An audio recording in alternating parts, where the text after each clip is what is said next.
هم خير من خلق الإله ومن بارك. السلام عليكم ورحمة الله وبركاته. بسم الله والحمد لله والصلاة والسلام على رسول الله صلى الله عليه وسلم وعلى آله وصحبه أجمعين الفائزين بالله أما بعد. സ്നേഹമുള്ള സത്യവിശ്വാസികളെ, അല്ലാഹു നമ്മയും നമ്മുടെ മാതാപിതാക്കളെയും ഉസ്താദുമാരെയും ഇടകളെയും മക്കളെയും കൂട്ടുകുടുംബങ്ങളെയും സ്നേഹിക്കുന്നവരെയും സഹായിക്കുന്നവരെയും ഗുണകാംക്ഷികളെയും ദ്വാവോട് ചെയ്തവരെയും ഇഹാപര വിജയികൾ ഉൾപ്പെടുത്തി അനുഗ്രഹിക്കട്ടെ. സ്നേഹമുള്ളവരെ, വിശുദ്ധ റമദാൻ 17 ഇസ്ലാമിക ചരിത്രത്തിലെ അതുല്യ സംഭവമായ ബദരീങ്ങളുടെ ആ വീരേതിഹാസത്തിൻ്റെ വിജയഗാഥ നമ്മിലേക്ക് കടന്നു വരുമ്പോൾ, അതോടൊപ്പം തന്നെ ബദരീങ്ങളുടെ സ്മരണ നാം അയവിറക്കുമ്പോൾ തന്നെ നാം മറന്നുപോകാതെ എപ്പോഴും നമ്മുടെ മനസ്സിൽ സൂക്ഷിക്കേണ്ട ഒരു വനിതാരത്നമാണ് ഹബീബായ റസൂലുള്ളാഹി സ്വല്ലല്ലാഹു അലൈഹി വസല്ലം തങ്ങളുടെ പ്രിയപ്പെട്ട ഭാര്യയായ ആയിഷ റളിയല്ലാഹു അൻഹ. നബി സല്ലല്ലാഹു അലൈഹി വസല്ലമയുടെ പ്രിയതമയും വിശ്വാസികളുടെ മാതാവുമായ ആയിഷ ബീവിയുടെ വഫാത്ത് ദിനമാണ് റമദാൻ 17. റമദാൻ 17-ാം രാവായിരുന്നു ആ മഹദി വഫാത്തായത് എന്ന് ചരിത്രരേഖയിൽ കാണുന്നുണ്ട്. അന്ന് തന്നെ ആ രാത്രി തന്നെ മറമാടി എന്നും ചില ചരിത്രരേഖകൾ കാണുന്നുണ്ട്. ആയിഷ ബീവി റളിയല്ലാഹു അൻഹയുടെ സ്മരണ കടന്നു വരുന്ന ഒരു ദിനമാണ് ബദരീങ്ങളുടെ സ്മരണ കടന്നു വരുന്ന അതേ ദിനമായ റമദാൻ 17-ന്റെ ദിനം. നാം മദീന പള്ളിയിലേക്ക് കടന്നു പോകുമ്പോൾ മദീന പള്ളിയിൽ നിന്ന് പ്രവാചകരുടെ തിരുശരീരം അന്ത്യവിശ്രമം കൊള്ളുന്ന ഭൂമിയിലെ ഏറ്റവും ശ്രേഷ്ഠകരമായ മണ്ണായ അഫ്ളലു തുർബത്തിൽ അർളി തുർബത്തുൽ മദീന ഐ തുർബത്തുൻ യർഖുദു ഫിഹ നബിയ്യു സ്വല്ലല്ലാഹു അലൈഹി വസല്ലം. യർഖുദു ഫിഹ നബിയ്യു സ്വല്ലല്ലാഹു അലൈഹി വസല്ലം. ഭൂമിയിലുള്ള എന്നുള്ളൊരു മണ്ണിൽ വെച്ച് ഏറ്റവും ശ്രേഷ്ഠമായ ഒരു മണ്ണ് മദീനയിലുള്ള മണ്ണാണ്. നബി തങ്ങളുടെ പവിത്രമായ ശരീരം ഏതൊരു മണ്ണിനെ സ്പർശിച്ചോ ആ മണ്ണാണ് അഫ്ളലു തുർബത്തിൽ അർള്, ഭൂമിയിലെ ഏറ്റവും ശ്രേഷ്ഠകരമായ മണ്ണ് എന്ന് കിതാബുകളിൽ കാണുന്നു.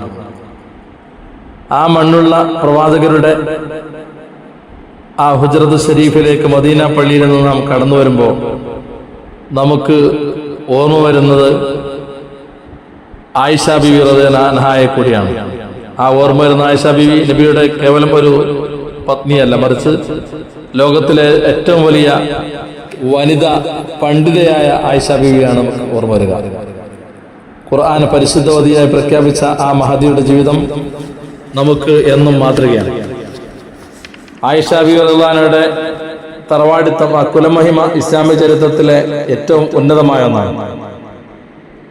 പിതാവ് ഹബീബായ റസൂലുള്ളാഹി തങ്ങളുടെ ഏറ്റവും അടുത്ത സുഹൃത്തും ഇസ്ലാമിലെ ഒന്നാമത്തെ ഖലീഫയുമായിരുന്ന സിദ്ദീഖുൽ അക്ബർ റളിയല്ലാഹു അൻഹു ആണ് ആയിഷ ബീവിയുടെ പിതാവ്. മാതാവ് ഉമ്മു റുമാൻ റളിയല്ലാഹു അൻഹ. ഖുറൈശികളിലെ പ്രശസ്തമായ തൈം ഗോത്രത്തിലാണ് അവർ ജനിച്ചത്. തന്റെ മാതാവും പിതാവും സഹാബികളാണ് എന്നത് തന്നെ ഏറ്റവും വലിയ ഭാഗ്യമാണ്. തന്റെ സഹോദരിയായ അസ്മാ ബീവി റളിയല്ലാഹു അൻഹയുടെ മകൻ അബ്ദുല്ലാഹ് ബിൻ സുബൈർ റളിയല്ലാഹു അൻഹുവിനുള്ള മഹദിയുടെ സ്നേഹം കാരണത്താൽ ആയിഷ ബീവിക്ക് ഉമ്മു അബ്ദില്ല എന്ന വിളിപ്പേര് നൽകപ്പെട്ടിരുന്നു. ആ വിളിപ്പേരിലായിരുന്നു അറിയപ്പെട്ടിരുന്നത്. ഹബീബായ റസൂലുള്ളാഹി സ്വല്ലല്ലാഹു അലൈഹി വസല്ലം അവർക്ക് നൽകിയ ഒരു സ്നേഹപ്പേരാണ് ഹുമൈറ, അഥവാ ചുവപ്പ് കലർന്ന സുന്ദരി എന്നർത്ഥത്തിലുള്ള ഹുമൈറ എന്ന് ഹബീബായ റസൂലുള്ളാഹി തങ്ങളുടെ സ്നേഹത്തോടു കൂടി ആയിഷ ബീവി റളിയല്ലാഹു അൻഹയെ വിളിച്ചതായി ഇസ്ലാമിക ഗ്രന്ഥങ്ങൾ സാക്ഷ്യപ്പെടുത്തുന്നുണ്ട്. സത്യസാക്ഷിയായ അബൂബക്കർ സിദ്ദീഖ് റളിയല്ലാഹു അൻഹുവിന്റെ മകളായി ജനിച്ചതുകൊണ്ട് തന്നെ സത്യസന്ധതയുടെയും ധീരതയുടെയും ഉദാത്ത മാതൃകയായിരുന്നു ആയിഷ ബീവി റളിയല്ലാഹു അൻഹ. നബിയോടുള്ള സ്നേഹത്തിൽ തന്റെ പിതാവായ സിദ്ദീഖ് അക്ബർ റളിയല്ലാഹു അൻഹു തന്നെ വളരെയേറെ മുന്നിലായിരുന്നു ആയിഷ ബീവി. ആയിഷ ബീവി റളിയല്ലാഹു അൻഹയുടെ ജീവിതത്തിലെ ഏറ്റവും വലിയ പരീക്ഷണം ആയിഷ ബീവിയെ കുറിച്ചുള്ള ഇഫ്ക് സംഭവമായിരുന്നു. അഥവാ മുനാഫിക്കുകൾ അവരെ കുറിച്ച് അപവാദ പ്രചരണം നടത്തിയ സംഭവമായിരുന്നു. കപടവിശ്വാസികൾ അവർക്കെതിരെ അപവാദം പ്രചരിപ്പിച്ചപ്പോൾ ആയിഷ റളിയല്ലാഹു അൻഹയുടെ പരിശുദ്ധി തെളിയിക്കാൻ അല്ലാഹു സുബ്ഹാനഹു വ തആല വിശുദ്ധ ഖുർആനിലെ സൂറത്തുൻ നൂറിലെ 10ഓളം ആയത്തുകൾ ഇറക്കി. ആകാശ ലോകത്ത് നിന്ന് അള്ളാഹു വിശുദ്ധി പ്രഖ്യാപിച്ച ലോകത്തെ ഏക വനിതയാണ് നമ്മുടെ മാതാവായ ആയിഷ ബീവി റളിയല്ലാഹു അൻഹ.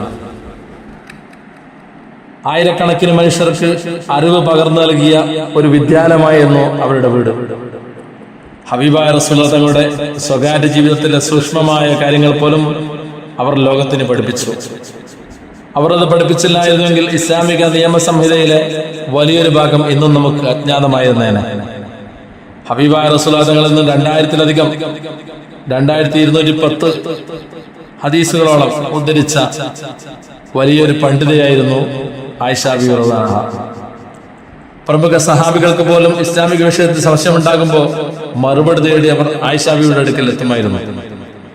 വിശുദ്ധ ഖുർആൻ, തിരുഹദീസ്, ഫിഖ്ഹ് എന്നിവയ്ക്ക് പുറമെ കവിതയിലും വൈദ്യശാസ്ത്രത്തിലും വലിയ അറിവുണ്ടായിരുന്നു ആയിഷ ബീവിക്ക്.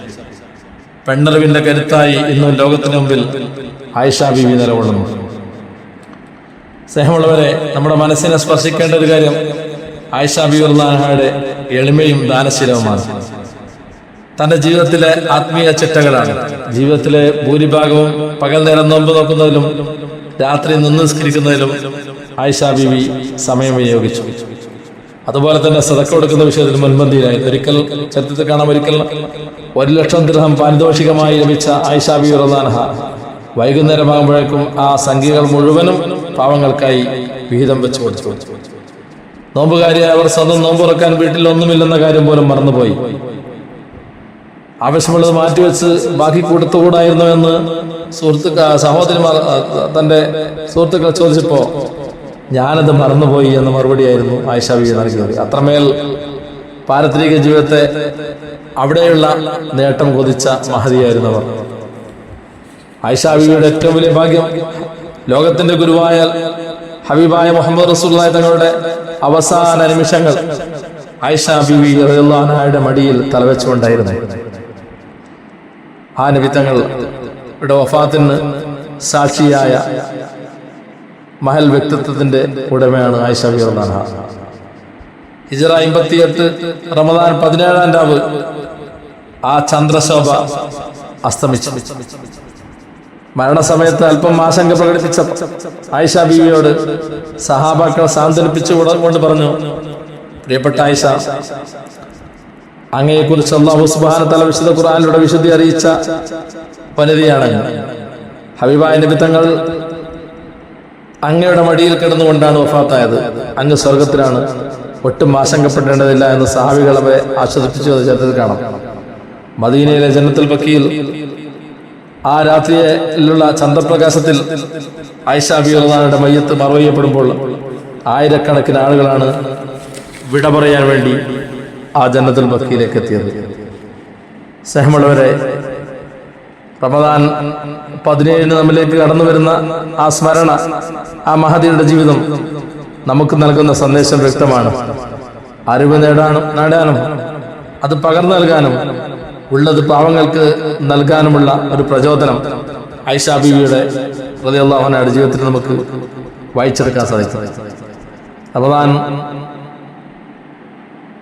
17-ാം രാവിൽ മറമാടപ്പെട്ട ആ മഹദിയുടെ ജനാസ സംസ്കാരത്തിന് നേതൃത്വം നൽകിയത് അബൂ ഹുറൈറ റളിയല്ലാഹു അൻഹു ആയിരുന്നു എന്ന് ചരിത്രത്തിൽ കാണാം. ഏകദേശം 66 വയസ്സ് പ്രായമായിരുന്നു വഫാത്താകുമ്പോൾ ആയിഷ ബീവി റളിയല്ലാഹു അൻഹയ്ക്ക് ഉണ്ടായത്.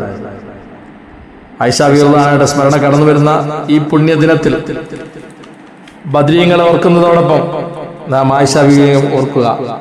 ആയിഷ ബീവിയുടെ ജീവിതത്തിലെ പാഠങ്ങൾ ഉൾക്കൊള്ളുക.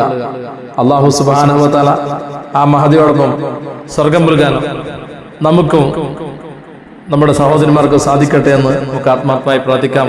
അല്ലാഹു അനുഗ്രഹിക്കട്ടെ. വാഹിർ ദഅവാന അൽഹംദുലില്ലാഹി റബ്ബിൽ ആലമീൻ. അസ്സലാമു അലൈക്കും വറഹ്മത്തുള്ളാഹി വബറകാതുഹു.